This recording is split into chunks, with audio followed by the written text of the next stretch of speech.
Hello. Nice to meet you. I'm trying to understand a little bit textile industries.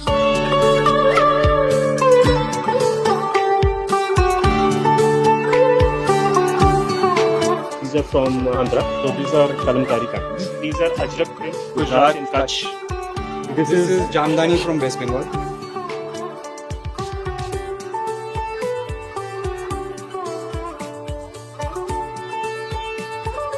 So every state has something going on. So every 100 kilometers there is something. Different.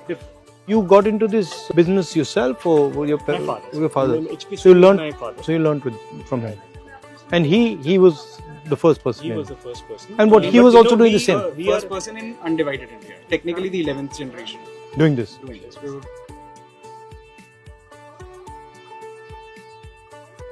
This is man-made or this is natural? No, natural. These are all All 100% premium cotton. All cotton. This is 100% lawn. cotton. This is lawn. जो Doesn't feel Pakistan like में cotton बोलते at हैं ना all. कि Karachi lawn, ये वो lawn है, but वो इंडिया से जाती है. अच्छा. Because India produces the India produces the largest finest, amount of cotton in the world. And apparel textiles is something that India has always been strong at. Romans used to buy muslin from India and boast about it, right? जो chintz है, जो आज इसको आप देख रहे हो, this is chintz print. This was taken to France, named chintz. Actually, India का था. I'm very happy somebody is taking a focus on it. Everybody knows the big fashion designers, but people don't know who's aggregating those fashion designers. I'm thankful that somebody is taking out that time to know about that. So about 93% of cotton produced in India is BT cotton. BT cotton is from a strain of cotton that was produced by Monsanto. Yeah. Okay. And 93% Monsanto का cotton है. जितनी बार हम cotton का बीज बोलते हैं India में, उतनी बार हम US को पैसा देते हैं. Our native strains are dead. How much money goes to the US because of this BT cotton? Couldn't say. But 95% production is. So it's billions of dollars. Now that India is becoming its own global leader and future यही है, we should start promoting our own cotton. Not one cotton strain from That outside. is the thought process. अगर ये हो तो और better होगा. Then we have variety of cotton. And Kala cotton requires like I think 70-80% less water than it. आज सबसे बड़ी समस्या ही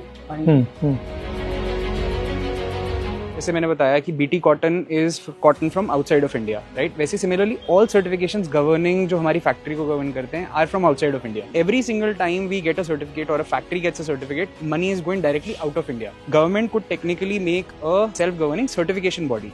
The auditing can be done by international standards but run by the Indian government for Indians. So who is the competition to India? The Chinese, Bangladeshis, or is it everybody is doing their own Of thing? course, China is it's a big competition. The reason behind is their machinery is little more stronger. The finishing edge is more stronger than India.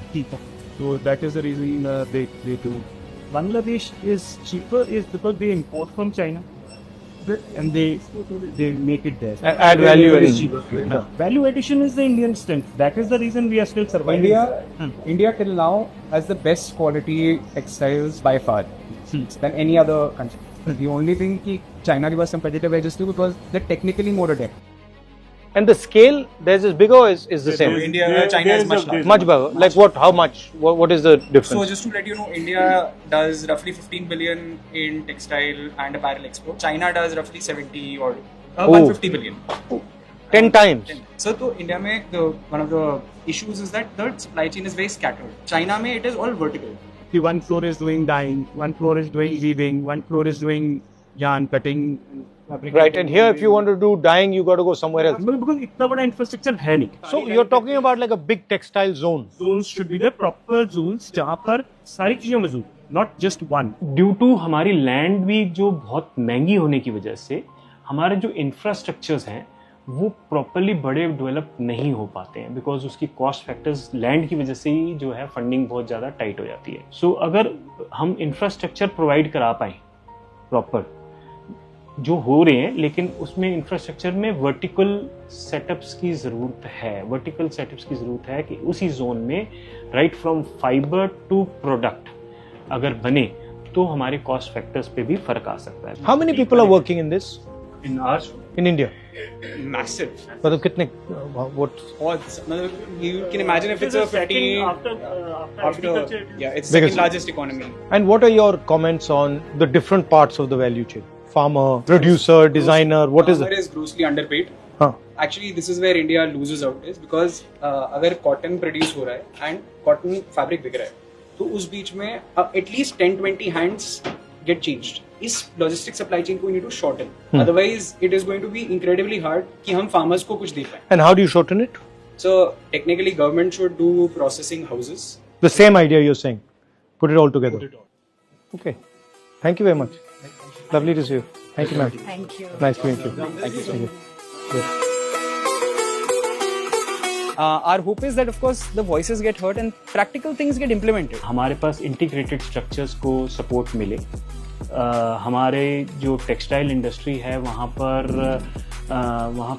R&Ds के लिए, research and development के लिए कुछ helping centres हों, जैसे government की तरफ से टेस्ट ऑफ द मशीन्स हों, वो सपोर्ट लेवल गवर्नमेंट लेवल चाहे स्टेट गवर्नमेंट या सेंट्रल लेवल से दें, वो इंडस्ट्री वहाँ पर बहुत अच्छे से फल फूल सकती है. So I'm glad that somebody is making and taking out that effort, and hopefully that can result in a better future for apparel and textiles in India.